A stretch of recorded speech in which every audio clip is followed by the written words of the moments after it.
Welcome to अग्रिमली। Hello everyone, कैसे हो आप लोग? कैसे चल रही है आपकी तैयारी? याद रखना, the best way to predict the future is to create it. इसका मतलब है कि अपना भविष्य बनाने का सबसे अच्छा तरीका है कि आप उसे खुद बनाएं। तो मेहनत करते रहिए और अपना भविष्य उज्जवल बनाइए। आज का हमारा टॉपिक है important features and scope of various types of forestry plantations such as social forestry, agro forestry and natural forests. ये Haryana agricultural development officer exam के लिए एक बहुत ही महत्वपूर्ण विषय है। तो चलिए इसे अच्छे से समझते हैं।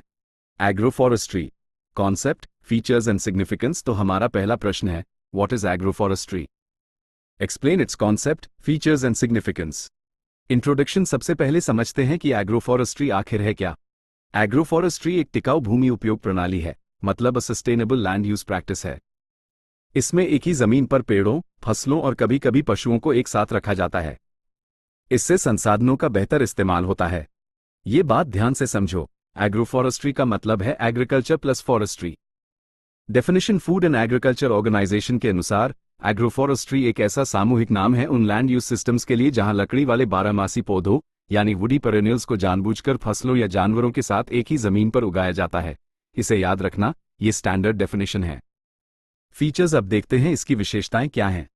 पहला, इससे डाइवर्सिफाइड आउटपुट्स मिलते हैं, मतलब एक ही जगह से हमें भोजन, चारा, ईंधन की लकड़ी और इमारती लकड़ी सब कुछ मिल जाता है।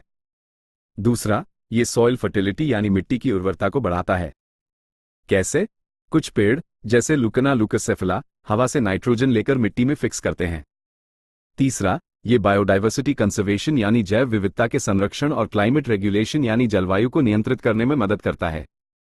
और चौथा, ये सॉइल इरोजन यानी मिट्टी के कटाव को कम करता है और पानी के उपयोग को बेहतर बनाता है। सिग्निफिकेंस। अब एग्रो फॉरेस्ट्री का महत्व क्या है, ये समझते हैं। सबसे जरूरी बात, इससे फार्मर इनकम एंड सस्टेनेबिलिटी यानी किसानों की आय और खेती की स्थिरता में सुधार होता है। ये क्लाइमेट चेंज को कम करने में भी मदद करता है, क्योंकि पेड़ पौधे कार्बन को अपने अंदर स्टोर कर लेते हैं। और इससे इमारती लकड़ी और ईंधन के लिए नेचुरल फॉरेस्ट्स पर निर्भरता कम होती है। एग्जाम्पल्स। इसके कुछ उदाहरण हैं। टोंगिया सिस्टम, जिसमें सागौन यानी टीक के साथ धान उगाया जाता है। दूसरा है सिल्वीपास्टरल सिस्टम, जिसमें अकेशा के पेड़ों के साथ सेंचुरस सिलियराइज जैसी घास उगाई जाती है। कंक्लूजन। तो हम कह सकते हैं कि एग्रो फॉरेस्ट्री एक मल्टी बेनिफिट इकोलॉजिकल अप्रोच है जो प्रोडक्टिविटी, सस्टेनेबिलिटी और एनवायरनमेंटल बैलेंस तीनों को बढ़ाता है। समझ आ रहा है?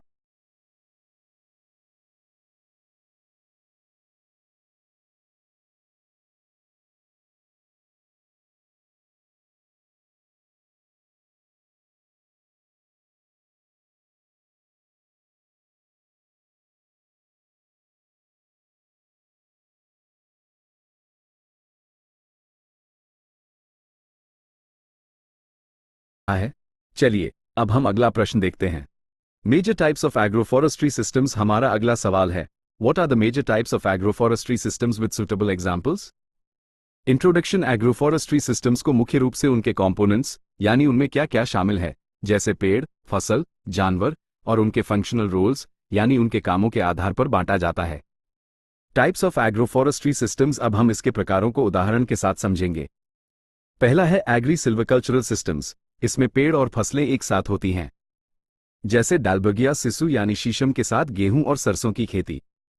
दूसरा है सिल्वीपास्टरल सिस्टम्स। इसमें पेड़ और चरागाह या जानवर एक साथ होते हैं। इसका एक अच्छा उदाहरण है लुकना लुकसेफला के साथ सेंचुरस सिलियराइज घास का होना। तीसरा है एग्री सिल्वीपास्टरल सिस्टम्स। इसमें पेड़, फसलें और जानवर तीनों एक साथ होते हैं, जैसे नारियल के बाग में चारा फसलें उगाना और साथ में डेयरी पशुओं को पालना। फिर आते हैं मल्टीपर्पज ट्री लॉट्स। इसमें अकेशा नीलोटका यानी बबूल या अजाडिरचता इंडिका यानी नीम जैसे बहुउद्देशीय पेड़ों के बागान लगाए जाते हैं। और एक बहुत ही प्रचलित सिस्टम है होम गार्डन्स, जैसा कि केरला में देखने को मिलता है। इसमें एक ही जगह पर नारियल, केला, काली मिर्च, सुपारी जैसी कई चीजें एक साथ उगाई जाती हैं। एग्जाम्पल्स। कुछ और उदाहरण भी हैं, जैसे टोंगिया सिस्टम, जिसमें टीक के साथ मक्का उगाया जाता है, और विंड ब्रेक्स, शेल्टर बेल्ट्स, जिसमें खेतों के चारों ओर कैसवेरियना जैसे पेड़ लगाए जाते हैं ताकि तेज हवा से फसल का बचाव हो सके। इसे परीक्षा के हिसाब से जरूर याद रखना, विंड ब्रेक्स का रोल बहुत इंपॉर्टेंट होता है। कंक्लूजन। अंत में एग्रोफॉरेस्ट्री सिस्टम्स हमें भोजन, चारा, लकड़ी और इकोलॉजिकल स्टेबिलिटी यानी पारिस्थितिक स्थिरता प्रदान करते हैं और भारत के विभिन्न कृषि जलवायु क्षेत्रों के लिए उपयुक्त हैं। अब हम अगले प्रश्न पर चलते हैं, जो कि क्लाइमेट चेंज के नजरिए से बहुत महत्वपूर्ण है। Agroforestry's contribution to carbon sequestration and climate change mitigation सवाल है, how does agroforestry contribute to carbon sequestration and climate change mitigation? Introduction. Agroforestry एक महत्वपूर्ण क्लाइमेट स्मार्ट प्रैक्टिस है। यह वायुमंडल से कार्बन डाइऑक्साइड को कम करता है, उसे पौधों और मिट्टी में जमा करके। इस प्रक्रिया को कार्बन सीक्वेस्ट्रेशन कहते हैं। Mechanism of carbon sequestration. अब यह होता कैसे है, इसे समझते हैं। कार्बन पेड़ों की लकड़ी यानी वुडी बायोमास, जड़ों और मिट्टी के कार्बनिक पदार्थ यानी सॉइल ऑर्गेनिक मैटर में जमा हो जाता है। जब पेड़ों की पत्तियां झड़कर मिट्टी में मिलती हैं, तो उनके सड़ने से मिट्टी में कार्बन की मात्रा बढ़ जाती है।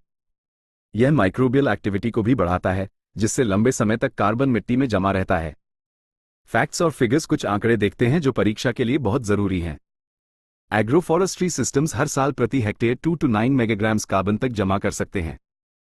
ये आंकड़ा याद रखना। National bank for agriculture and rural development 2022 की रिपोर्ट के अनुसार भारत में लगभग 13.5 मिलियन हेक्टेयर्स क्षेत्र एग्रोफॉरेस्ट्री के अंतर्गत है। Climate change mitigation. ये जलवायु परिवर्तन को कैसे कम करता है? ये ग्रीनहाउस गैस एमिशंस को कम करता है और जंगलों की कटाई के दबाव को भी कम करता है।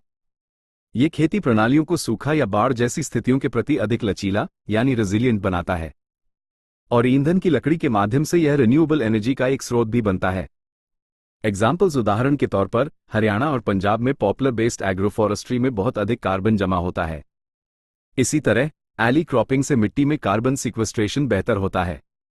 कंक्लूजन। संक्षेप में, एग्रोफॉरेस्ट्री जलवायु परिवर्तन को कम करने के लिए एक लो कॉस्ट स्केलेबल सोल्यूशन है, जो भोजन और आजीविका सुरक्षा भी सुनिश्चित करता है। ठीक है, समझ आ रहा है? अब देखते हैं कि भारत में एग्रोफॉरेस्ट्री की क्या जरूरत और स्कोप है। Scope and need of agroforestry in India. हमारा प्रश्न है, what is the scope and need of agroforestry in India? Introduction. Bharat में खेती योग्य भूमि सीमित है, लगभग 141 मिलियन हेक्टेयर्स, लेकिन भोजन, चारा, लकड़ी और ईंधन की मांग लगातार बढ़ रही है। एग्रोफॉरेस्ट्री इन चुनौतियों का एक कारगर समाधान प्रदान करता है। Scope of agroforestry in India. Bharat में इसके स्कोप की बात करें तो international centre for research in agroforestry 2022 के अनुसार लगभग 13.5 मिलियन हेक्टेयर्स क्षेत्र एग्रोफॉरेस्ट्री के अधीन है। ये भारत की ग्रोस डोमेस्टिक प्रोडक्ट में 0.7% का योगदान देता है और देश के कुल वन क्षेत्र का लगभग 11% हिस्सा है। ये फैक्ट्स परीक्षा के लिए बहुत इंपॉर्टेंट हैं। इसे रेनफेड रीजन्स यानी वर्षा आधारित क्षेत्रों और डिग्रेडेड लैंड्स यानी खराब हो चुकी भूमि के लिए विशेष रूप से रेकमेंड किया जाता है। Need for agroforestry. अब इसकी जरूरत क्यों है? पहला है टिम्बर डेफिसिट। भारत हर साल 40,000 करोड़ रुपए से अधिक की लकड़ी का आयात करता है। एग्रोफॉरेस्ट्री इस कमी को पूरा कर सकता है। दूसरा, सॉइल फर्टिलिटी। ग्लेरिडिया सेपियम जैसे पेड़ नाइट्रोजन फिक्सेशन करके मिट्टी की उर्वरता को सुधारते हैं। तीसरा, livestock fodder demand. Silvipastoral systems पशुओं के चारे की कमी को पूरा करते हैं। चौथा, क्लाइमेट अडेप्टेशन। ये सूखा, हवा से मिट्टी का कटाव और बाढ़ के खतरों को कम करता है। और पांचवां, लाइवलीहुड सिक्योरिटी। ये छोटे किसानों को आय के कई स्रोत प्रदान करता है। एग्जाम्पल्स जैसे हरियाणा और पंजाब में पॉपुलर एंड यूकेलिप्टस के बागान और आम के साथ दालों की खेती वाले एग्री हॉर्टिकल्चरल सिस्टम्स। कंक्लूजन। तो एग्रोफॉरेस्ट्री का भारत में बहुत बड़ा स्कोप है, जो इकोनॉमिक ग्रोथ, इकोलॉजिकल स्टेबिलिटी और रूरल लाइवलीहुड्स के बीच संतुलन बनाता है। एग्रोफॉरेस्ट्री तो हमने समझ लिया, अब हम सोशल फॉरेस्ट्री के बारे में जानेंगे। Social forestry, objectives and importance. हमारा अगला प्रश्न है, what is social forestry? Discuss it's objectives and importance for rural development. Introduction. Social forestry की शुरुआत भारत में 1970s के दशक में हुई थी। इसका मुख्य उद्देश्य ग्रामीण क्षेत्रों में ईंधन की लकड़ी, चारे और छोटी इमारती लकड़ी की मांगों को पूरा करना था, ताकि प्राकृतिक वनों पर दबाव कम हो। Definition. National commission on agriculture 1988 के अनुसार सोशल फॉरेस्ट्री पारंपरिक वनों के बाहर की जाने वाली वानिकी है, जिसका उद्देश्य ग्रामीण और शहरी समुदायों को वस्तुएं और सेवाएं प्रदान करना है। ऑब्जेक्टिव्स। इसके उद्देश्य क्या हैं? पहला, ग्रामीण समुदायों की बेसिक नीड्स यानी बुनियादी जरूरतों को पूरा करना। दूसरा, एम्प्लॉयमेंट यानी रोजगार पैदा करना और गरीबी कम करना। तीसरा, फ्यूल वुड, फॉडर, टिम्बर और छोटे खंभे उपलब्ध कराना। और चौथा, मिट्टी के कटाव और मरुस्थलीकरण को कम करके एनवायरनमेंटल क्वालिटी में सुधार करना। Importance for rural development. ग्रामीण विकास के लिए इसका क्या महत्व है? ये पेड़ लगाने में कम्युनिटी पार्टिसिपेशन यानी सामुदायिक भागीदारी को बढ़ाता है। बागान लगाने के माध्यम से वेज एम्प्लॉयमेंट यानी मजदूरी वाले रोजगार पैदा करता है। इसमें महिलाओं की भागीदारी, विमेंस पार्टिसिपेशन भी बढ़ती है क्योंकि ईंधन और चारा इकट्ठा करने में उनकी मुख्य भूमिका होती है। ये विलेज वुडलॉट्स यानी गांव के साझा जंगल और शेल्टर बेल्ट्स को प्रोत्साहित करता है। एग्जाम्पल्स उदाहरण के लिए गुजरात का सोशल फॉरेस्ट्री प्रोजेक्ट जो 1980s में शुरू हुआ, उसमें 30 लाख से ज्यादा पेड़ लगाए गए। इसके अलावा national bank for agriculture and rural development की योजनाओं के तहत भी फार्म फॉरेस्ट्री की पहल की गई है। कंक्लूजन तो सोशल फॉरेस्ट्री ग्रामीण अर्थव्यवस्था को मजबूत करती है, वन उत्पादों में आत्मनिर्भरता सुनिश्चित करती है और टिकाऊ ग्रामीण विकास को बढ़ावा देती है। अब सोशल फॉरेस्ट्री से जुड़ी स्कीम्स के बारे में पढ़ते हैं। Major schemes and benefits of social forestry in India. प्रश्न है, what are the major schemes and benefits of social forestry in India? Introduction. भारत ने ईंधन, चारे और लकड़ी की कमी को दूर करने और वनीकरण को बढ़ावा देने के लिए कई सोशल फॉरेस्ट्री स्कीम्स शुरू की। मेजर स्कीम्स, इन योजनाओं को और इनके शुरू होने के साल को जरूर याद रखना। पहली है सोशल फॉरेस्ट्री प्रोग्राम जो 1976-77 में नेशनल कमीशन ऑन एग्रीकल्चर के दौरान शुरू हुई। फिर आई कम्युनिटी फॉरेस्ट्री स्कीम 1980s में, जिसका फोकस गांव के साझा जंगलों पर था। इसके बाद जॉइंट फॉरेस्ट मैनेजमेंट 1990 में आया, जिसमें गांव के समुदाय और वन विभाग मिलकर काम करते हैं। फिर नेशनल अफॉरेस्टेशन प्रोग्राम 2000 में आया, जिसका उद्देश्य खराब हो चुकी भूमि का इको रेस्टोरेशन करना था।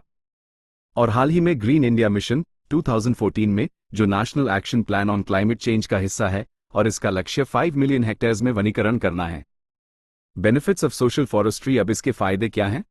यह नेचुरल फॉरेस्ट्स पर दबाव कम करता है, गांवों को फ्यूल वुड, फॉडर, टिम्बर उपलब्ध कराता है। ये soil fertility and moisture retention यानी मिट्टी की उर्वरता और नमी बनाए रखने में सुधार करता है। ग्रामीण परिवारों के लिए एम्प्लॉयमेंट अपॉर्चुनिटीज पैदा करता है और कार्बन सीक्वेस्ट्रेशन और क्लाइमेट रेजिलियंस में मदद करता है। एग्जाम्पल्स जैसे हरियाणा में फार्म फॉरेस्ट्री के तहत यूकेलिप्टस के बागान और तटीय आंध्र प्रदेश में कैसवेरियना शेल्टर बेल्ट्स। कंक्लूजन संक्षेप में, सोशल फॉरेस्ट्री स्कीम्स संसाधन स्थिरता, ग्रामीण आजीविका और पर्यावरण संरक्षण में योगदान करती हैं। अब एक बहुत ही फंडामेंटल सवाल पर आते हैं। Distinguishing features of natural forests and manmade plantations. प्रश्न है, what are the distinguishing features of natural forests compare to manmade plantations? Introduction 1 या तो नेचुरल हो सकते हैं या फिर मैनमेड प्लांटेशंस, और ये अपनी उत्पत्ति, संरचना और पारिस्थितिक कार्यों में भिन्न होते हैं। नेचुरल फॉरेस्ट्स प्राकृतिक वन नेचुरल रीजेनरेशन से बनते हैं, मतलब वे अपने आप उगते हैं। इनमें हाई बायोडाइवर्सिटी होती है, यानी कई तरह के पेड़ पौधे और जीव जंतु होते हैं, और इसमें कई परतें होती हैं, जैसे कैनपी, अंडरस्टोरी और श्रब्स। ये रेजिलिएंट इकोसिस्टम्स होते हैं, मतलब कीटों और बीमारियों का बेहतर ढंग से सामना कर सकते हैं, और इनमें पोषक तत्वों का चक्र चलता रहता है। उदाहरण के लिए मध्य प्रदेश के tropical moist deciduous forests. Manmade plantations वहीं मानव निर्मित बागान आर्टिफिशियल रीजेनरेशन के माध्यम से बनाए जाते हैं। ये आमतौर पर मोनोकल्चर प्लांटेशंस होते हैं, मतलब एक ही प्रजाति के पेड़ लगाए जाते हैं, जैसे यूकेलिप्टस ग्लोब्यूलस या टेक्टोना ग्रांडिस। इनमें पेड़ तेजी से बढ़ते हैं, एक ही उम्र के होते हैं। इनका शॉर्टर रोटेशन पीरियड होता है और ये मुख्य रूप से इकोनॉमिक पर्पस के लिए लगाए जाते हैं। की डिफरेंसेस। अब मुख्य अंतरों को समझते हैं। बायोडाइवर्सिटी, प्राकृतिक वनों में हाई होती है, जबकि प्लांटेशंस में लो। रेजिलियंस, प्राकृतिक वन कीटों और बीमारियों के प्रति अधिक प्रतिरोधी होते हैं। प्रोडक्टिविटी, प्लांटेशन से तेज और ज्यादा उपज मिलती है। सॉइल फर्टिलिटी, प्राकृतिक वनों में मिट्टी की उर्वरता बेहतर बनी रहती है।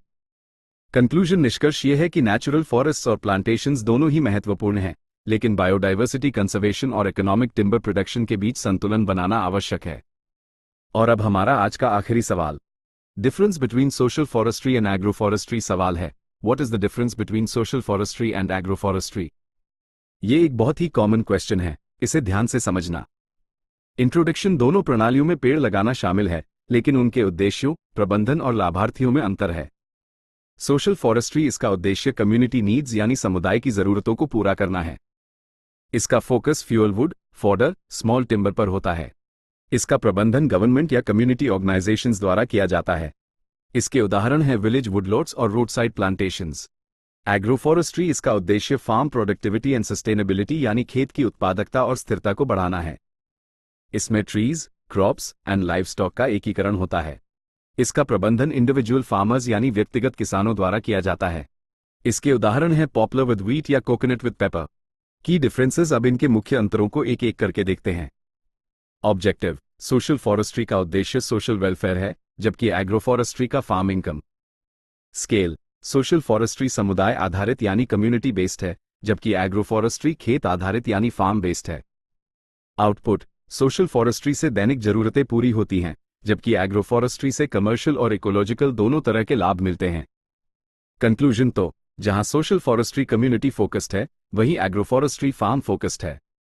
फिर भी दोनों मिलकर टिकाऊ संसाधन प्रबंधन यानी सस्टेनेबल रिसोर्स मैनेजमेंट में मदद करते हैं। Thanks for listening. Like, share और सब्सक्राइब करो एग्रीमली को।